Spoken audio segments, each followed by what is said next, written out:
पर्दे के पीछे बातचीत और अमेरिका की भूमिका।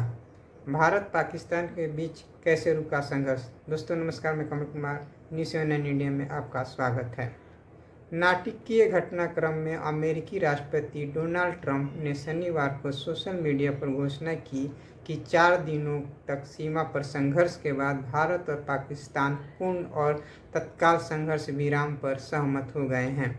विशेषज्ञों का कहना है कि पर्दे के पीछे क्षेत्रीय शक्तियों के साथ मिलकर अमेरिकी मध्यस्थों ने डिप्लोमेटिक बैक चैनल्स के माध्यम से युद्ध का कागार पर खड़े परमाणु षड्यंत्र प्रतिबंधियों को पीछे खींचने में महत्वपूर्ण भूमिका निभाई।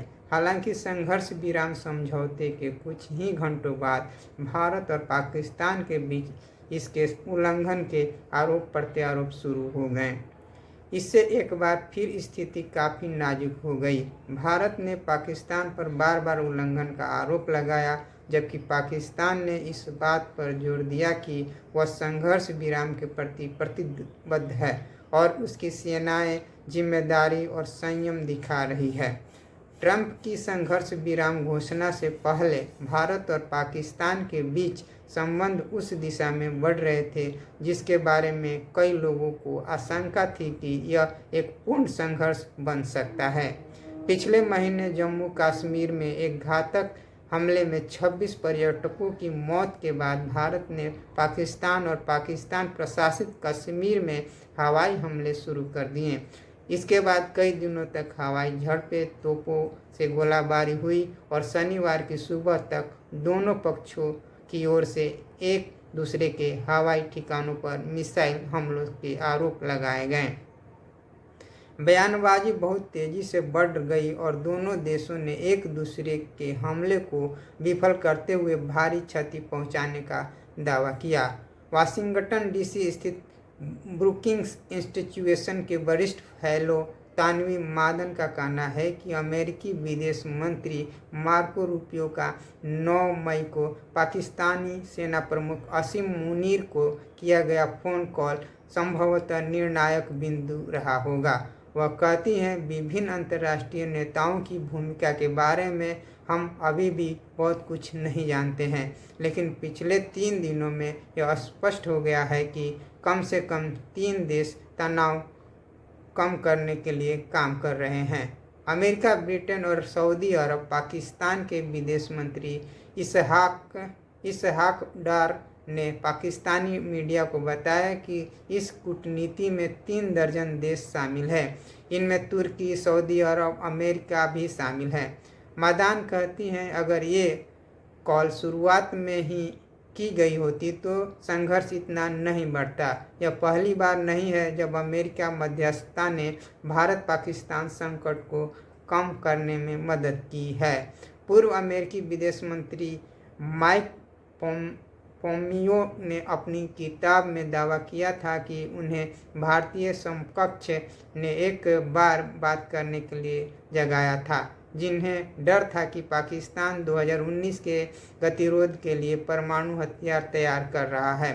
पाकिस्तान में भारत के पूर्व उच्चायुक्त अजय बिसरिया ने बाद में लिखा कि माइक पोम्पियो ने परमाणु युद्ध के खतरे और संघर्ष को शांत कराने में अमेरिका की भूमिका दोनों को बढ़ा चढ़ाकर बताया।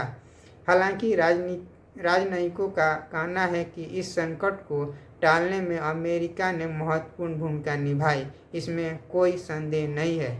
अजय बिसारिया ने बीबीसी को शनिवार को बताया, अमेरिका यहाँ सबसे मुख्य बाहरी प्लेयर है। पिछली बार पोम्पियो ने दावा किया था कि उन्होंने दोनों देशों के बीच परमाणु युद्ध टलवा दिया था। संभव है कि अमेरिकियों ने दिल्ली की पोजीशन को इस्लामाबाद तक पहुंचाने में कूटनीतिक रोल अदा किया हो। हालांकि शुरुआत में अमेरिका का रुख अलग सा दिखाई दिया था।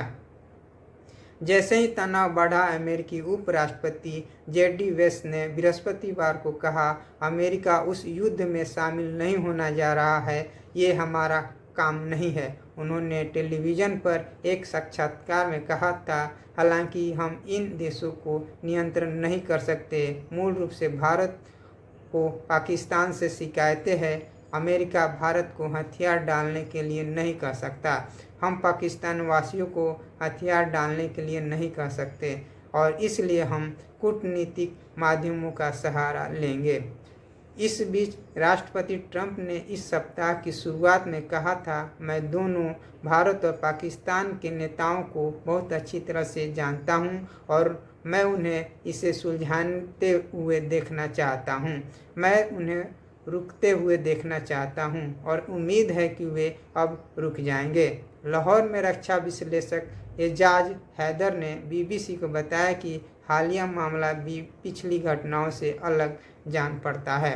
हैदर ने बीबीसी को बताया, अमेरिका की भूमिका पिछले पैटर्न की तरह ही है, लेकिन इस बार एक महत्वपूर्ण अंतर है। उन्होंने शुरुआत में ही दूरी बनाए रखी। तुरंत हस्तक्षेप करने से पहले उन्होंने संकट को बढ़ते देखा और जब उन्होंने ये देख लिया कि स्थिति किस ओर जा रही है, तब उन्होंने इसे रोकने के लिए कदम उठाया।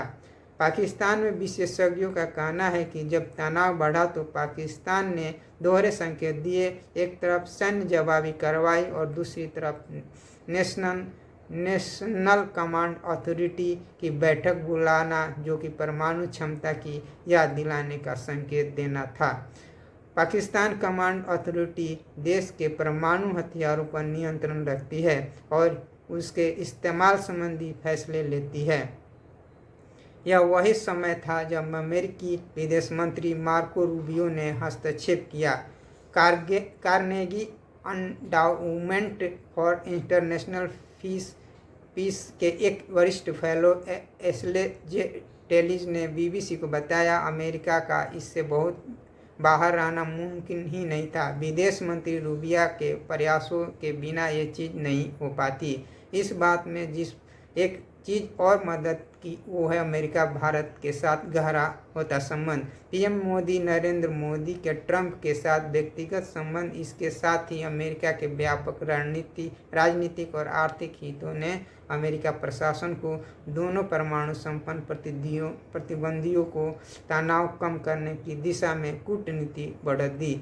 भारतीय राजनयिक इस बार 3 प्रमुख शांति प्रयासों को देखते हैं, जैसा कि 2019 में पुलवामा बालाकोट के बाद हुआ था। वैश्विक प्राथमिकताओं के बदलाव और शुरुआत में हाथ पर हाथ धरे बैठे रहने के बाद अमेरिका ने आखिरकार दक्षिण एशिया के परमाणु संपन्न प्रतिद्वंदियों के बीच एक अहम मध्यस्थता की। चाहे अमेरिका अधिकारी का यह बढ़ा चढ़ाकर पेश किया जाना हो या दिल्ली और इस्लामाबाद का इसे कम से कम आंका जाना हो। विशेषज्ञों का मानना है कि इस संकट को संभालने वाले क्राइसिस मैनेजर के रूप में अमेरिकी की भूमिका बेहद अहम मानी हुई है और उतनी ही जटिल भी है। हालांकि अब शनिवार के घटनाक्रम के बाद सीज फायर के टिके रहने और लेकर संदेह की स्थिति बनी हुई है। मीडिया में ऐसा खबरें भी आई है कि ये सीज फायर दोनों देशों के वरिष्ठ सैन्य अधिकारियों के जरिए कराया गया, न कि अमेरिका के जरिए। विदेश नीति के विश्लेषकों माइकल कुगेलमैन ने बीबीसी को बताया, यह संघर्ष विराम नाजुक बना रहेगा। यह बेहद तनावपूर्ण स्थिति में बहुत तेजी से हुआ है। भारत ने इसे अमेरिका और पाकिस्तान की तुलना में अलग तरीके से देखा है। इसके अलावा इसे इतनी जल्दबाजी में तैयार किया गया है कि समझौते में आवश्यक गारंटी और आश्वासन शायद शामिल नहीं है, जो इस तरह के तनावपूर्ण माहौल में आवश्यक होते हैं। दोस्तों, बस इतना ही। फिर अगली वीडियो के साथ हाजिर होंगे। नमस्कार।